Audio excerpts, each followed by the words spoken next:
இயேசு ஜீவிக்கிறார். சுவிசேஷ ஊழியம் வழங்கும் ஜீவ வார்த்தைகள். கிறிஸ்துவில் பிரியமானவர்களே, ஆண்டவராகிய இயேசு கிறிஸ்து நாமத்தில் உங்களை யாவரையும் அன்போடு வாழ்த்தி வரவேற்கிறோம். இயேசு ஜீவிக்கிறார் ஊழியத்தின் சார்பாக ஜீவ வார்த்தைகள் என்கிற இந்த நிகழ்ச்சிக்கு வந்திருக்கிற உங்களை கர்த்தர் ஆசீர்வதிப்பாராக. நீங்களும் கேளுங்கள், அநேகரை ஒவ்வொரு வாரமும் இதே நேரத்தில் கேட்க செய்யுங்கள். எங்களுடைய வளர்ச்செடி பத்திரிகை தேவையானாலும் ஊழியத்திலே உங்களுடைய பகுதியில் பயன்படுத்த விரும்பினாலும் எங்களோடு தொடர்பு கொள்ளுங்கள். கர்த்தர் நம்மை ஆசீர்வதிப்பாராக. இந்த நாளிலும் உங்களுக்காக வேதாகமத்திலிருந்து ஒரு பகுதியை வாசிக்கிறேன். ஜெபத்துடன் கேளுங்கள். 2 நாளாகமம் 20ஆம் அதிகாரம் 12ஆம் வசனம். யோசபாத் ராஜா கர்த்தரை நோக்கி, எங்கள் தேவனே, எங்களுக்கு விரோதமாய் வந்த ஏராளமான இந்த கூட்டத்திற்கு முன்பாக நிற்க எங்களுக்கு பலன் இல்லை. நாங்கள் செய்ய வேண்டியது இன்னது என்று எங்களுக்கு தெரியவில்லை என்கிறார்கள். நன்றாய் கவனிங்கள். இந்த ஜனங்களுக்கு முன்பாக நிற்க எங்களுக்கு பலன் இல்லை, என்ன செய்வது என்று தெரியவில்லை. இந்த வார்த்தைகளை கேட்டுக்கொண்டிருக்கிற அன்பு நேச பிள்ளைகளே, இந்த நாளிலும் கர்த்தர் நமக்கு கொடுக்கிற ஆலோசனை என்ன? ஆண்டவரை நேசிக்கிற, ஆண்டவருக்கு தங்களை அர்ப்பணித்திருக்கிற பிள்ளைகள் இன்றைக்கு அநேகர் இப்படிப்பட்ட வார்த்தையோடு இருக்கிறார்கள். இந்த யோசபாத் ராஜா, அவரோடு சேர்ந்த அந்த ஜனங்கள் எவ்வளவு விசேஷித்தவர்கள் என்பதை குறித்து வேதாகமத்தின் அந்த அதிகாரத்தின் முந்தின பகுதியிலே நாம் வாசிக்க முடியும். கர்த்தரை தேடுவதற்கு யூதாவெங்கும் உபவாசத்தை கூறுவித்து உபவாசித்தார்கள் என்று சொல்லி பார்க்கிறோம். அப்படிப்பட்ட ஒரு ஜெப தாகமுள்ள ஜெபத்திலே தரித்திருக்கிற ஒரு தேவனுடைய பிள்ளைகள் அவர் சொல்லுகிறார்கள், இவர்களுக்கு முன்பாக நிற்க எங்களுக்கு பலன் இல்லை. ஆண்டவர் இன்றைக்கு இந்த வார்த்தையை தருவதன் நோக்கம் என்ன? இன்றும் இந்த வார்த்தையை கேட்டுக்கொண்டிருக்கிற அன்பு நேச பிள்ளைகளாகிய நீங்களும் கூட அநேகர் இந்த பிரச்சனையை சந்திக்க எனக்கு பலன் இல்லை, இந்த போராட்டத்தை மேற்கொள்ள எனக்கு பலன் இல்லை. ஏன் என் வாழ்க்கையில் இப்படிப்பட்ட பிரச்சனைகள் வந்து கொண்டிருக்கிறது? ஒரு நாட்களிலே எவ்விதமாய் தைரியமாக திடமாக இருந்தேனே, ஏன் இன்றைக்கு பலன் இல்லை என்கிற ஏக்கத்தோடு இருக்கிற அநேக உள்ளங்களை என் ஆவிலே நான் உணர்கிறேன். கர்த்தர் அதை காண்கிறார். அதனால தான் ஆண்டவர் இன்றைக்கு இந்த வார்த்தையை உங்களோடு கூட பேசி கொண்டிருக்கிறார். இந்த பிரச்சனைக்கு முன்னால், போராட்டத்துக்கு முன்னால் நிற்பதற்கு எனக்கு பலன் இல்லை. ஆனால் வேதம் சொல்லுகிறது, பிலிப்பியர் 4:13 பவுல் சொல்லுகிறார், என்னை பலப்படுத்துகிற கிறிஸ்தவனாலே எல்லாவற்றையும் செய்ய எனக்கு பலன் உண்டு. நீங்களும் கூட இந்த வார்த்தையை எத்தனை முறை உபயோகித்திருக்கிறீர்கள்? எத்தனை பிரச்சனை போராட்டங்களிலே கர்த்தருக்குள் பலனடைந்து ஜெயம் எடுத்தீர்கள்? ஏன் இப்பொழுது அந்த ஜெயம் இல்லை? ஏன் நிற்க பலன் இல்லை என்கிற ஒரு தோல்வியான வார்த்தை, ஒரு பலவீனமான வார்த்தை உங்கள் வாயில் வருகிறதே, அதை கவனிக்கிறீர்களா? அதை கவனிக்கிறீர்களா? ஆண்டவர் அதை கவனிக்கிறபடினால தான் என் பிள்ளைகள் இப்படிப்பட்ட தோல்வியான வார்த்தைகளை பேசக்கூடாது என்றுதான் கர்த்தர் ஆவியானவர் இன்றைக்கு உங்களோடு பேசிக்கொண்டு இருக்கிறார். 118ஆம் சங்கீதம் 6வது வசனத்திலே வாசிக்கும் போது, கர்த்தர் என் பட்சத்தில் இருக்கிறார், நான் பயப்படேன், மனுஷன் எனக்கு என்ன செய்வான் என்று சொல்லி சங்கீதக்காரன் சொல்லுகிறார். கர்த்தர் என் பட்சத்தில் இருக்கிறார். அதே கர்த்தர் உங்கள் பட்சத்தில் இல்லையா? அவர்கள் உங்களோடு இருக்கிறாரே, உங்கள் தொழில் இருக்கிறாரே, உங்களுடைய குடும்பத்தில் இருக்கிறாரே, பின் ஏன் நிற்க பலனில்லை என்கிற அந்த ஏக்கம் உங்கள் உள்ளத்திலே தோன்றுகிறது? உங்கள் வாயிலே அப்படிப்பட்ட பலவீனமான தோல்வியான வார்த்தைகள் ஏன் வருகிறது? வேதாகமத்திலே சில அனுபவங்களை வேகமாய் வாசித்து நாம் ஜெபிக்க போகிறோம். 1 சாமுவேல் 17வது அதிகாரத்துக்கு நம்முடைய வேதாகமத்தை நாம் திருப்புவோமானால், இஸ்ரவேல் ஜனங்களுக்கும் பெலிஸ்தருக்கும் யுத்தம் நடக்கிறது. கோலியாத் முன்பாக வந்து நின்று ஒன்று சொல்லிக் கொண்டிருக்கிறான், தனித்து என்னோடு யார் போரிட முடியும்? அதிகாரத்தின் 11வது வசனத்திலே இஸ்ரவேல் அல்லது சவுல் ராஜா சேர்ந்த படை வீரர்கள் எல்லாரும் பயந்து நடுங்குகிறார்கள். காரணம் என்ன என்று சொல்லி பார்த்தால், 5ஆம் வசனத்திலிருந்து 7ஆம் வசனம் வரை நீங்கள் வாசித்து பாருங்கள். கோலியாத்துடைய பட்டயம் எப்படிப்பட்டது, கேடயம் எப்படிப்பட்டது, அவனுடைய ஈட்டி எவ்வளவு பெரியது, அவன் அணிந்திருக்கிற அணிகலன்கள் எப்படி இருக்கிறது என்று சொல்லி அதைத்தான் பார்த்தார்கள், சொல்லி கொண்டிருக்கிறார்களே ஒழிய தன்னிடத்தில் இருக்கிற பட்டயம் எப்படிப்பட்டது, தனக்குள் இருக்கிற பலன் எப்படிப்பட்டவர், தன்னை பலப்படுத்துகிற ஆண்டவர் எப்படிப்பட்டவர், அந்த எண்ணம் இல்லை. இந்த வார்த்தைகளை கேட்டுக்கொண்டிருக்கிற அருமையானவர்களே, உங்களுக்கு முன் நிற்கிற சத்துருவை குறித்து, பொல்லாங்கனை குறித்து, அவர்கள் வைத்திருக்கிற ஆயுதம் வல்லமை குறித்து பேசிக் கொண்டிருக்கிற நீங்கள் ஏன் உங்கள் பலனை மறந்து போனீர்கள்? உங்களுக்குள் இருக்கிறவர் எப்படிப்பட்டவர் என்பதை ஏன் மறந்து போனீர்கள்? அதை சற்று யோசித்து பாருங்கள். அதே யுத்த களத்துக்கு கர்த்தர் தாவீதை கொண்டு வருகிறார். அந்த தாவீது இந்த கோலியாத்தை எளிதாக ஜெயித்து விட்டான் என்று சொல்லி நாம் பார்க்கிறோம். அவன் சொல்லுகிறான், வனாந்தரத்திலே கரடி ஒருவரை சிங்கம் கொண்டு போட்டேன், இவனும் அதில் ஒன்றை போல இருப்பான் என்று சொல்லுகிறான். அவன் கோலியாத் இருக்கிற பட்டயத்தை குறித்து, ஈட்டை குறித்து அவன் கவலைப்படவே இல்லை. காரணம், தனக்குள் இருக்கிற தேவனுடைய வல்லமை எப்படிப்பட்டது என்பதைத்தான் அவன் அறிந்திருக்கிறான். அப்படியானால் நிற்க பலன் இல்லை, பிரச்சனையை சந்திக்க பலன் இல்லை என்று சொல்லி உங்களுக்குள்ளே அப்படிப்பட்ட எண்ணம் வருகிறது சொன்னால், முதல் காரணம் உங்களுக்குள் இருக்கிறவருடைய பலன் எப்படிப்பட்டது என்பதை நீங்கள் இன்னும் உணரவில்லை. உங்களுடைய பலனை நீங்கள் அறியாததினாலே சத்துருடைய பலத்தை கண்டு நீங்கள் உங்களையே சோர பண்ணி கொண்டிருக்கிறீர்கள். இன்றைக்கு நீங்கள் அதை மாற்ற வேண்டும் என்று சொல்லி கர்த்தர் எதிர்பார்க்கிறார். வெளிப்படுத்தல் 3:8 ஆண்டுடைய வார்த்தை சொல்லப்பட்டிருக்கிறது. பிலதெல்பியா சபையை பார்த்து சொல்கிறார், உனக்கு கொஞ்சம் பலன் இருந்தும், உனக்கு கொஞ்சம் பலன் இருக்கிறது என்று தான் சொல்லுகிறார், பலன் இல்லை என்று சொல்லவில்லை. அதே போல கிதியோனை பார்த்து கர்த்தர் சொல்லும்போது நியாயாதிபதி 6:14 உனக்கு இருக்கிற இந்த பலத்தோட போ என்று சொல்கிறார். உனக்கு இருக்கிற பலன் உனக்கு தெரிய வேண்டும். அதுதான் முதலாவது காரியம். உனக்கு இருக்கிற பலன் உங்களுக்கு தெரியவில்லை என்றால் உங்கள் வாழ்க்கையிலே தோல்வியான வார்த்தை நிச்சயமாய் வரும் என்பதிலே சந்தேகமில்லை. இரண்டாவதாக, யோபின் புத்தகம் 2ஆம் அதிகாரம் 9வது வசனத்தை நான் வாசிக்கும் போது யோபின் மனைவி யோபை பார்த்து சொல்லுகிறார், நீர் இன்னும் உம்முடைய உத்தமத்தில் உறுதியாக இருக்கிறீரோ, தேவனை தூசித்து ஜீவனை விடும். இந்த யோபின் மனைவியை குறித்து நாம் அறிந்து கொள்ள வேண்டிய மிக முக்கியமான காரியம் இருக்கிறது. 1ஆம் அதிகாரத்தில் 10 பிள்ளைகள் இறந்து போனார்கள். ஆடுகள் ஆயிரக்கணக்காக, மாடுகள் ஒட்டகங்கள் எல்லாம் மாண்டு போயிற்று. யோபு சொல்கிறார், கர்த்தர் கொடுத்தார், கர்த்தர் எடுத்தார், கர்த்தருடைய நாமத்தை ஸ்தோத்திரம். இதே மனைவி இதே யோபோடு கூட தான் இருக்கிறார். அப்படின்னா அவளும் இதே காரியத்திலே யோபுக்கு எதெல்லாம் இழப்போ அதே இழப்பு இந்த மனைவிக்கும். ஆனாலும் கர்த்தர் கொடுத்தார், எடுத்தார், கர்த்தர் ஸ்தோத்திரம் என்று சொல்லுகிற அந்த நிலையில அவளால் இணைந்து போக முடிந்தது. ஆனால் அதே மனைவி இப்பொழுது சொல்லுகிறாள், தேவனை தூசித்து ஜீவனை விடும். காரணம் என்ன?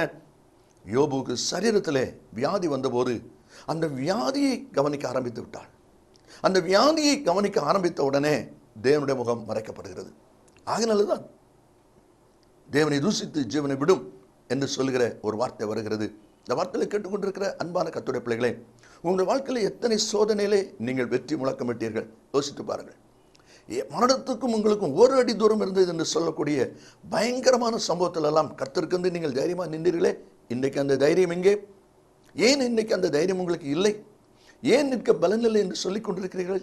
இன்றைக்கு பிரச்சனை பார்த்து கொண்டிருக்கிறீர்கள், சோதனையை பார்த்து கொண்டிருக்கிறீர்கள், வேதனையிலே உங்கள் கவனம் இருக்கிறது, கர்த்தருடைய முகம் மறைக்கப்படுகிறது. ஆகினால தான் உங்களால் நிற்க பலன் இல்லை. அந்த சோதனை போராட்டத்தை ஒதுக்குங்கள். அதற்கு மத்தியிலே கர்த்தருடைய முகத்தை பாருங்கள். அதற்கு மத்தியிலே தேவனுடைய பிரசன்னத்தை உணருங்கள்.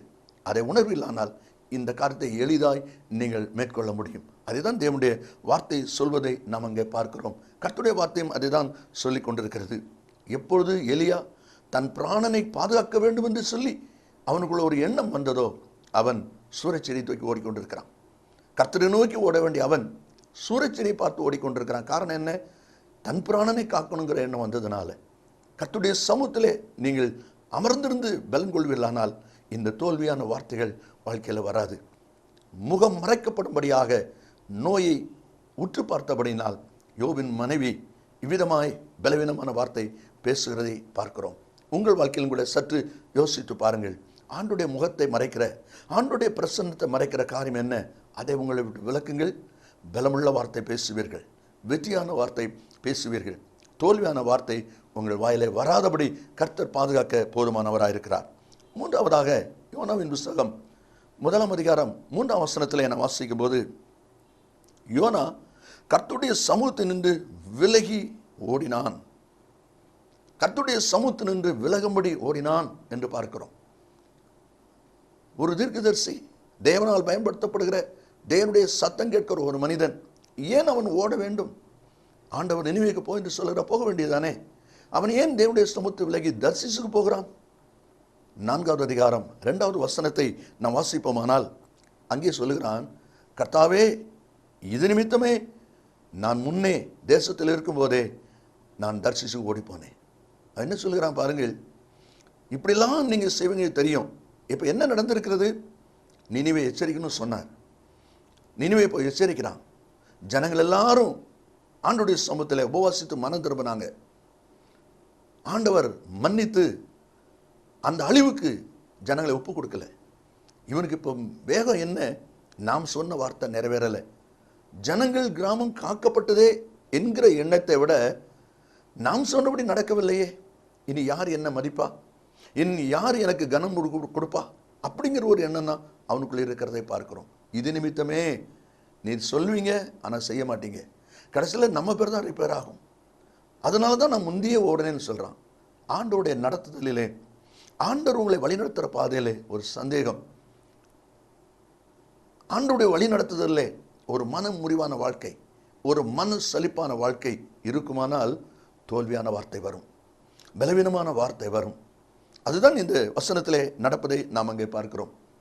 1 ராஜாக்கள் 18வது அதிகாரத்திலே எலியாவை தேடி காணவில்லை என்று சொல்லி ஆகாப் ராஜா எல்லாரிடத்திலையும் நெருப்பு வாங்கி கொண்டார். திடீரென்று சொல்லி எலியா அங்கே கடந்து வருகிறார். எலியா கடந்து வரும் பொழுது வருகிற வழியிலே ஒபதியாவை பார்க்கிறார். ஒபதியாவை பார்த்த உடனே சொல்கிறார், ஒபதியாவே நீ போய் ராஜாவிடத்தில் சொல்லு எலியா வந்திருக்கிறார் என்று. உடனே அவன் என்ன சொல்லுகிறான் பாருங்கள். 1 ராஜாக்கள் 18ஆம் அதிகாரம் 9ஆம் வசனத்திலே, ஆகாப் என்னை கொண்டு போடும்படிக்கு நீர் உமது அடியானை அவன் கையில் ஒப்பு கொடுக்க நான் என்ன பாவம் செய்தேன்னு சொல்றான். எலியா வந்திருக்காரு, போய் சொல்லுப்பா, அதை தான் சொல்லியிருக்கிறார். ஆனால் இவன் சொல்றான், ராஜா என்ன கொண்டு போடுவார், ஏன் கொல்ல போறாரு? அதுக்கு அவன் மனசில் இருக்கிற ஒரு ஐடியாவை சொல்றான் பாருங்க. ஒருவேளை நான் ராஜா கிட்ட போய் எலியா வந்திருக்கான்னு சொல்லிட்டு திரும்பி வரும்போது கர்த்தர் உங்களை எங்கேயாவது கொண்டு போய் மறைச்சிட்டாருன்னா நான் ராஜா கிட்ட போய் பொய் சொல்றவனா இருப்பேன், ஆக ராஜா என்ன கொண்டு போடுவார். பார்த்தீங்களா? அப்போ எலியா நான் உன்னை கர்த்தருக்கு ஆகாப் ராஜா காண்பிக்கப்பன்னு சொல்றாரு. அதை சொல்வதற்கு முன்னாலே இவனுக்குள்ளேயே ஒரு எண்ணம், இவனுக்குள்ளே ஒரு நினைவு, ஒருவேளை கர்த்தர் மறைச்சு கொண்டு போயிட்டா நம்ம குற்றவாளி ஆயிடுவோம். இந்த எண்ணம் இருக்கிறதுனால தான் அவன் தோல்வியான வார்த்தை பேசுகிறான். இந்த வார்த்தையை கேட்டுக்கொண்டிருக்கிற அன்பு நேச பிள்ளைகளே, இன்றைக்கு சத்தியத்துக்கு முன்பாலே உங்களால் சாட்சியாக நிற்க முடியாததற்கு காரணம் என்ன? நிமிர்ந்து நிற்க முடியாததற்கு காரணம் என்ன? ஒருவேளை நாம் சொன்ன பிறகு இந்த வார்த்தை நிறைவேறாவிட்டால், ஆண்டவர் இந்த ஜனங்களுக்கு மன்னிப்பு கொடுத்து விட்டால் யார் என்னை கனம் பண்ண முடியும்? அப்படிப்பட்ட நினைவு வர்றதுனால தான் தோல்வியான வார்த்தை, தவறான வார்த்தை, அதுதான் நிற்க பலனில்லை என்கிற அந்த வார்த்தைகள் வருகிறது என்பதைத்தான் அதில் நாம் வாசிக்கிறோம். கடைசியாக என்னாகும் 13:31-33 அதை வாசித்து பாருங்கள். கானானை சுற்றி பார்க்கும்படி யோசுவா அனுப்பிவிட்ட ஆட்கள் திரும்பி வரும்பொழுது அங்கே வந்து சொல்லுகிறார்கள், அங்கே இருக்கிற ராட்சத பிறவி அவர்களுக்கு முன்பாக நாங்கள் வெட்டுக்கிளி போல இருக்கிறோம், நாங்கள் வெட்டுக்கிளிகளை போல இருக்கிறோம் என்று சொல்கிறார்கள். சத்துரு பலவனாக இருக்கிறான், இவங்க வெட்டுக்கிளியாக இருக்கிறாங்க. எப்படி பலமான வார்த்தை வரும்? அதனால தான் தோல்வியான வார்த்தை வருகிறது. இந்த வார்த்தையை கேட்டுக்கொண்டிருக்கிற அன்பு நேச பிள்ளைகளே, யோசபாத் ராஜா சொல்கிறார், இந்த கூட்டத்துக்கு முன்பாக நிற்க எனக்கு பலன் இல்லை, என்ன செய்வது என்று தெரியவில்லை. இதே போல இந்த வார்த்தையை கேட்டுக்கொண்டிருக்கிற அன்பு நேச பிள்ளைகளே, நீங்களும் நல்ல தேவனை நேசிக்கிற ஆண்டவர் உங்களுக்கு அர்ப்பணித்திருக்கிற பிள்ளைகள். ஆனால் இன்றைக்கு உங்கள் மனதில் அப்படிப்பட்ட எண்ணம் இருப்பதற்கு காரணம் என்ன? இந்த பிரச்சனைக்கு முன்பாக, போராட்டத்துக்கு முன்பாக நிற்க பலன் இல்லையே, நான் என்ன செய்வது தெரியவில்லையே என்று சொல்லி ஏங்க காரணம் என்ன? நீங்கள் எதிலே கர்த்தரை விட்டிருக்கிறீர்கள்? உனக்குள் இருக்கிற கர்த்தருடைய பலன் என்ன என்பது உங்களுக்கு தெரிகிறதா என்பதை யோசித்து பாருங்கள். தேவனுடைய பிரசன்னம் உங்களுக்கு மறைக்கப்பட்டிருக்கிறதா என்பதை யோசித்து பாருங்கள். ஆண்டவர் பேரிலே மனம் சலிப்பு சந்தேகம் இருக்கிறதா என்று யோசித்து பாருங்கள். சத்துரு ஒரு நாளும் பலவானாய் தெரியக்கூடாது. உங்களை யோசியுங்கள். கர்த்தர் உங்களோட பேசி இருக்கிறார், அர்ப்பணியுங்கள், நீங்கள் ஜெயம் பெறுவீர்கள். தோல்வியான பலவீனமான வார்த்தை இனி பேசாதிருங்கள். இயேசு சீக்கிரம் வரப்போகிறார். நல்ல பிதாவே, உம்மை நன்றியோடு ஸ்தோத்திரிக்கிறோம். உம்முடைய வார்த்தை ஆமென்றும் ஆமேன் என்றும் இருப்பதற்காக ஸ்தோத்திரம். இந்த வார்த்தையை கேட்டிருக்கிற ஒவ்வொரு பிள்ளைகளும் இனி இப்படிப்பட்ட பலவீனமான வார்த்தை பேசாதபடி உமக்குள் பலனடைந்து தைரியமாய் திடமாய் நிற்க கர்த்தர் கிருபை கொடுப்பீராக. நீர் அப்படி சேர கிருபைக்காய் ஸ்தோத்திரம். இயேசுவின் நாமத்தில் பிதாவே, ஆமேன் ஆமேன். கர்த்தர் உங்களை ஆசீர்வதிப்பாராக. ஆமேன். மேலும் விவரங்களுக்கும் உங்கள் ஜெப தேவைகளுக்கும் நீங்கள் எங்களோடு தொடர்பு கொள்ள வேண்டிய முகவரி, ஜீசஸ் லிவ்ஸ் காஸ்பல் மினிஸ்ட்ரீஸ், சகோதரர் John M Jeyaraj, 123A Dohnavur road, Mavadi, Nellai மாவட்டம், தென்னிந்தியா 627107. செல்போன் 9441132292. இமெயில் இயேசு ஜீவிக்கிறார் gmail.com. Website www.jesuslivesministries.org.